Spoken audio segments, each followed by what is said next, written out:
Hey, thanks for clicking on my video. It's Postmates Paul here, and I'm going to tell you 5 true horror stories while delivering for Postmates over these last 4,000 deliveries. Let's get started.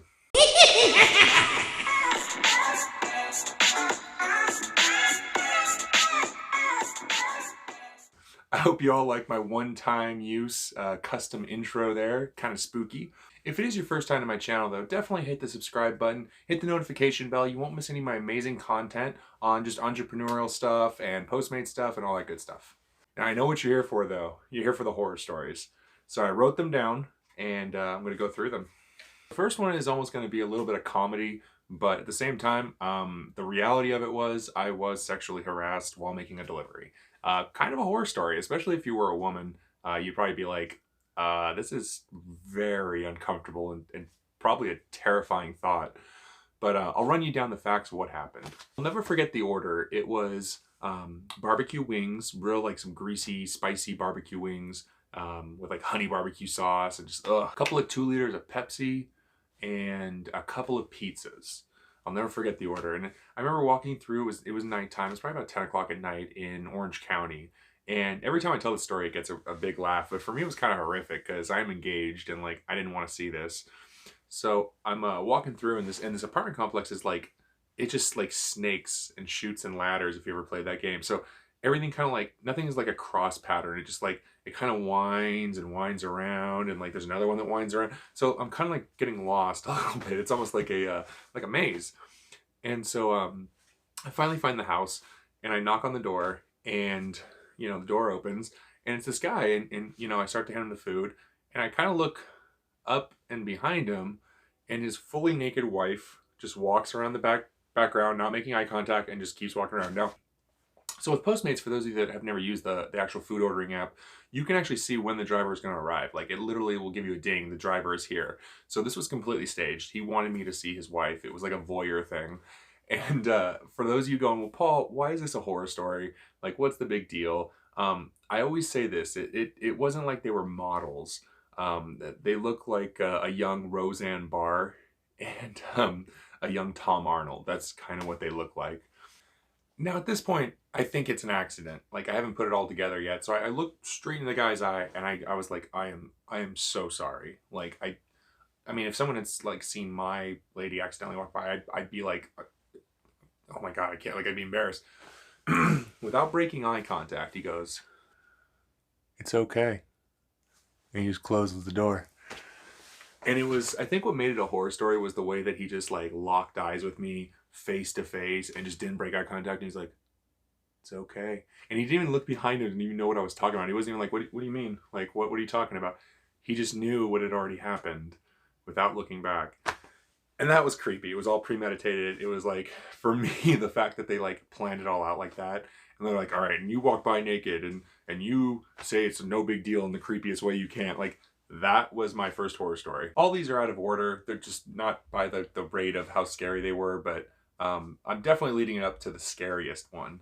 Number 2, delivering to the gun range late at night. So out in Santa Clarita, in the canyons, like I'm talking away from civilization, there is a gun range that you have to drive down a lone, dark, winding road away from everyone. And when you get there at nighttime, when it's closed, all the lights are off. Like all the lights that light up this facility are provided by the gun range. So I remember pulling in and it was like this giant parking lot and this kind of like shooting range that is just completely black out into the open wild canyon.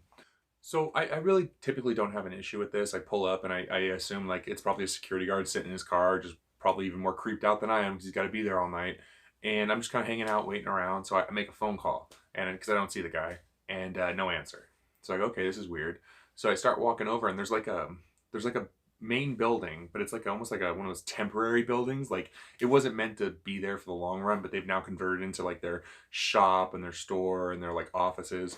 And so I walk up and I'm like looking through the glass and it's all black and there's like everything's shut down and like it's a horror movie. And I look over and there's like another gun range and I start thinking, I'm like, if someone was to fire a gun right now, everyone would just be like, ah, it's the firing range. Or we'd just be like totally creeped out. And the fact this guy wasn't answering and everything's shut down. And it almost felt like when you walk into like like a world that once existed and it's now gone forever, and you're like seeing the remnants. That's what it felt like. I mean, I understand a lot of this is you have to kind of put yourself in my shoes, but I'm in this canyon. It's pitch black. It's a gun range. There's no one around. The guy's not answering his phone. I'm walking through the property. Literally every corner is like terrifying. I'll try and find a picture of the gun range, and you'll get an idea. So finally I get a phone call and like back, and he's like, "Who is this?" I was like, "It's your Postmates driver. I'm down here in the parking lot." He's like, "I'm coming." And I was like, "What the?" So I'm sitting there, I'm like, and in these situations I typically have my car on and like one foot on the brake and one foot on the shifter knob to go into drive and get the heck out of there. So I'm just kind of like waiting, like, all right, where is this guy? And he came down like one of those little it's a 3-axle, it's called a Gator. It's almost like a golf cart on steroids, made for like doing, you know, landscaping work and stuff. So he was the landscaper, and immediately like he floored it down the road, like the dark path that I came from. So he was out there on the dark path. He like floored it down, and he's like, "Arr!" He's like, "Thanks, man." Arr! And I remember just being like, "Get me the heck out of here," going, boom. And it was the fact that it was almost like walking through a haunted mansion, but it wasn't supposed to be a haunted mansion. I scared myself. Number 3, delivering cigarettes to the beach. Recently, actually, I was making a joke about it on Reddit, but Postmates created a new thing where with 7-Eleven specifically, you can make like key notes. So like you could say like, "Hey, I'm at the concert," or "I'm at this venue," or "I'm on the beach." And these special notes, the driver has to basically go farther to find the person. Well, I had picked up a pack of cigarettes in like Huntington Beach in Orange County a long time ago. And I'm driving around and I'm trying to figure it out. And all of a sudden I realize, I go, this literally, it's having me deliver on PCH, which is like the road next to the water. And I go, it's basically wanting me to deliver to the beach, you know? So for those of you that do Uber and Lyft, you're going to be like, dude, this isn't a horror story, man up. But for me, as someone that only does food deliveries, this was kind of a horror story, because I'm like, what's happening? So I'm basically about ready to flip around and park illegally, because I'm not paying for parking on the street, and I was going to start calling and figuring out what's going on. And right as I'm about ready to flip around, I get a phone call, you know, "Where are you?" And it's a woman's voice. And I go, "Oh, you know, I'm at this," and I start describing my exact location, and she's like, "I don't see you." And I was like, "Can you tell me where you are?" And she explains it. I go, "Oh, perfect. I understand exactly where you are. Once I flip around, I'm going to go into this little overpass, and then you'll be right on the right, I'm sure." And so she's like, "Stay on the phone with me." I was like, "Not a problem." So I stay on the phone, and I'm waiting for the light to turn from red to green, and she starts getting impatient. And she goes, "I still don't see you." And I said, "I understand that, ma'am. I'm waiting at a red light." So finally the light turns green, and I spin around, and I see this like woman kind of like standing there looking like, "I need a cigarette." You know, I mean, how do you describe that look? And so, you know, I pull over, and the first, I mean, I gotta put my car in park. I gotta take my seatbelt off. I gotta grab the cigarettes. I gotta open the door. There's 4 or 5 things that have to happen, even though I'm just pulling right up to you at the curb, because I don't like to roll down my window and be like, "Here's your cigarettes." Because a lot of people on Twitter complain that that's like, it makes them feel like they didn't get the full service, but at the same time, you came to my car door. I basically, I put my car in park. I look down and go put my seatbelt off. And when you put your car in park, obviously the doors unlock, and someone just opens my door, and I look over thinking it's her, and it's like this shady looking dude with like busted teeth, dicky shorts, a white wife beater, shaved head, tattoos, and he's like reaching in, and I was like, "What the heck are you doing?" Like, I flipped out. And he's like, "I want my cigarettes." And I was like, "Dude, this isn't Uber, this isn't Lyft. You don't just get in my car and try to steal something out of my car. I don't know who you are." And so I got out, and the woman, and like, he looks shady. Like, he looks like he's on meth or something. He's like, just doing this, like plotting shit. Like, what is that shit that people do? Yeah, like you're plotting something. Don't do that. You look stupid. So his friend, girlfriend, whatever, goes, "Hey, no, this is Postmates. You don't get into the car. It's not like that." And he's like, "Oh, okay, okay, okay." And I'm like, "Dude, can I get your ID?" And this is the only reason it's taking so long, is I'm trying to get the ID. And she goes, "Sorry, you know, he just got out of jail." And I was so taken back. I was like, "Congrats, man. Well, welcome back. Like, what do you say?" And he like looks at her and he's like, "I told you to quit telling people that shit." And I was like, "Yeah, this guy's crazy." this guy's crazy. This guy's crazy. Like, red flag, red flag, red flag. And so I'm having trouble scanning the ID because of course it's on the water and anything but Verizon doesn't work on the water well. And so I'm like, come on, come on, come on, come on. He's like, what's the problem, eh? I'm like, nothing. Here's your cigarettes. And I scanned my ID and I drove off. I couldn't even, I was like, this guy is gonna like fight or do something. He was just, there wasn't something right about him. And even though it didn't progress into like fighting or anything like that, like the fact that he even like got into my car and that like he's like, I just got out of jail, and he's like doing all this shady stuff. Sometimes you got to know when to just get the heck out of the situation. Number 4, the time that I thought I delivered to an axe murderer. See, it's so hard to tell a horror story with Postmates because I made it all like alive. I made it home, like it's fine. This one was about 2 years ago. I was delivering in Anaheim for some weird reason. I never delivered it. No, it wasn't Anaheim. It was Buena Park. It was Buena Park. And I delivered to this really kind of seedy, shady motel called the Knights Inn. And I remember going like, I used to get a lot of hotel deliveries around there because it was next to Knott's Berry Farm. And so you get like, you know, it wasn't like delivering near Disneyland. You'd get like little things. And so I was delivering like a single serving meal, and I'm walking through this hotel, and I remember just thinking like, this hotel's really dead. Like there's no one walking around, there's no staff, like it's just kind of weird. Just like empty hallways, and you know, I didn't go through the lobby, I just walked in like through the parking lot. So like I probably bypassed the whole like courtesy portion of it. So I finally found the room and I knock on the door. The door like slowly swings open and I'm hit with a stench, man. Oh my God. So the only way I could describe this stench, it smelled like someone had been living in their own filth for like a week or two. I mean, like going to the bathroom and not flushing, like not doing laundry, not throwing away food, like just farting into the air. Like it smelled like a dead body. And I remember just being hit with it and going, I've had a lot of doors open in my face and it's fine. It's totally, no, your house smells a little different. Your house smells a little different. Everyone's house smells a little bit different. This was like death. And it's not really cool, but he looked like that one dude from GTA. I think his name is Trevor. He had like the monk bald shaped head. The hair was long down along like the sides only. Beer belly, wife beater. What's with wife beaters and crazy people? And stains all over the wife beater. And then like he's wearing like some shorts and like no shoes. And the look on his face was like,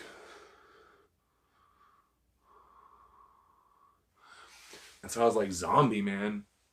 And I remember just thinking like, here's your food, see you later, I'm not gonna be your next victim. Kind of slowly closed the door, but like I remember like feeling his eyes on me as I walked away.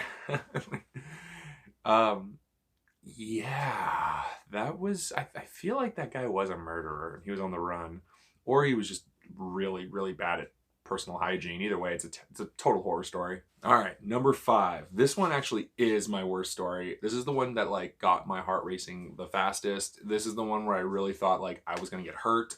I mean, like the other ones, I was always like kind of unsure, like what's going on, what's happening, like you're catching me off guard. This one, for like 5 minutes, I was genuinely in fear. So about 8 months ago, I moved out of Orange County into the high desert, and I started taking a couple of orders in the high desert, and it was really soon that you see, I didn't know what neighborhood was what. I was just basically accepting everything, going wherever I could because I didn't know any better. And so one of my first weeks here, I was going out, and I went out at night, which is probably not a great idea in this area. It's probably about 8:30, 9 o'clock at night, maybe 9:30. And I had to get McDonald's, and it was like a cheeseburger and a French fry. It was like nothing at all. So it's this giant apartment complex, and the second I started driving through the apartment complex, I got bad vibes. Lots of like gang members hanging around, tagging, graffiti, like no nice cars parked anywhere. It was definitely shady. And so the way these buildings were set up, there were clusters of buildings, and I think there was like 4 apartments per building, and the building was like the size of like, you know, like a smaller 2-story home, like a real small 2-story home. So just for privacy's sake, the building number is like 1, 2, 3. And on the side of the building, it says 1, 2, 3. And so I walk up, and anytime that I see those kind of numbers, I directly get under the numbers if I don't know where to go from there. And then I call and just say, hey, I'm literally where the numbers are in your building. So I don't have an apartment number. I call and I got a bad feeling right from the start. So the second I called, I hit back to the Fleet app and I hit nobody available. And it started the timer while I was talking. So what preceded was like the most bizarre conversation I've ever had on a telephone in my entire life. So I just, my usual like, hey, Paul from Postmates, I'm out here and I've got your order. What's your apartment number? And in the most like drugged up drawl voice, no. It was a woman. I think it was a woman. And I was like, yeah, I just need your apartment number. I'm here. She goes, what kind of car are you driving? I was like, and now in this instance, I've answered this question a million times. It's pretty straightforward answer. I just go, oh, I'm in a little black hatchback. Sometimes if they don't understand after that, I say, my hazards are on. Because most people don't really care about what kind of car you have. They're not really like, I need to know the engine displacement size, what wheel option do you have? They just want to know how to find you. I was like black hatchback and I have my hazards on. I'm outside your building. But if you give me your apartment number, and she goes, hold on, what kind of car? And I go, it's a Chevy. And she goes, what kind of car? Now at this point, I'm looking around and I see no other cars. I'm outside her building. So it's not like there's like a million cars she has to decipher. She is trying to get my year, make, and model is what she's trying to do. And I said, it doesn't really matter, ma'am. There's no other cars out here. I'm the only person out here with my hazards on. And she goes, what year is your car? And this woman was so drugged up, she could barely speak. I doubt she was going to discern the difference between a 2014 and a 2015 Chevy. And so I was like, ma'am, that's really not important. I go, if you give me your apartment number, I'm going to head up there. And she goes, my boyfriend doesn't see you. And I immediately like, what the heck? And I mean, I could see the whole complex. And I go, ma'am, there's no one out here. And she goes, he's looking for you right now and he don't see you. And I'm like, what the now I'm scared. Now I get this feeling like someone's gonna come from behind me. And I'm like, okay, ma'am, I want to give you your food. I have it right here. I'm at your building. Just give me your apartment number. And she's just like, no. And I didn't know what to do at that point. I got really kind of lost. And so at that point, I got really worried. I actually screenshot exactly where I was and I sent it to my fiance and I said, if you don't hear back from me, and the timer had 3 minutes left, in 4 minutes, call the police and send them here. Like, I'm not even joking. And when I say 3 minutes later, my fiance called me. 3 minutes later, my fiance called me. She didn't even wait the full 4 minutes. And so the timer went down. It was down to like 30 seconds. And she was still on the phone with me. And she was claiming that like they couldn't find me or something. And part of me is like, they wanted to carjack me. They ordered something small. They don't put their unit number. So it's like, how do you prove who it is if they did steal my car? But like, let's say like I pull up I have a cheap car. I'm not rich here. There's no rich Postmates. But maybe like someone has a BMW that does this, So I actually had gotten in my car, put it in drive. Car's on, warmed up, ready to go. Car doors are closed, locked. I'm like, at this point, if they come through, I'm just gonna roll that window down a crack and just put it through the door. Like, I don't even care if I get, bad reviews or whatever. And the timer went off and I floored it out of there. And I remember just thinking like, oh my God. I'm gonna get me out of here. And there was two ways to get out. So like, there was one way that took you out, and one way that looped you right back to the front of their place again. And so my fiance called me and I'm watching the GPS and it's like one of those weird, like, things that you really got to watch it. And so, so she calls me and she's like, are you okay? I'm like, hold on. I'm looking at the map. I do not want to double back to this person's house. And like, I just kept going. So I walked off with their food, but, I don't understand why they had to ask me like 4 or 5 different times, what's your exact year, make, model, color, like, and then it almost becomes like a risk versus reward. Like, do we rob this guy or do we not rob this guy? That's just what it felt like. That was the 5 minutes that I had. So that's why I always tell drivers, I say, the second you get into a situation where you think something's delaying you, something's not right, hit that customer's nobody available. It'll say, do you want to call or text? Hit text and then back, hit, and then all of a sudden it'll start the timer. But normally it won't start the timer until you finish the text. Then I'll go right back in and I'll complete the text. I don't care. You're not going to get me that way. I have definitely a lot of other stories. These are some of the ones that have been sticking out in my mind, although I had no way to really just mix them into like their own episode. So I thought some horror stories for the Halloween season would be fun. Definitely stay safe out there, guys, and happy Halloween.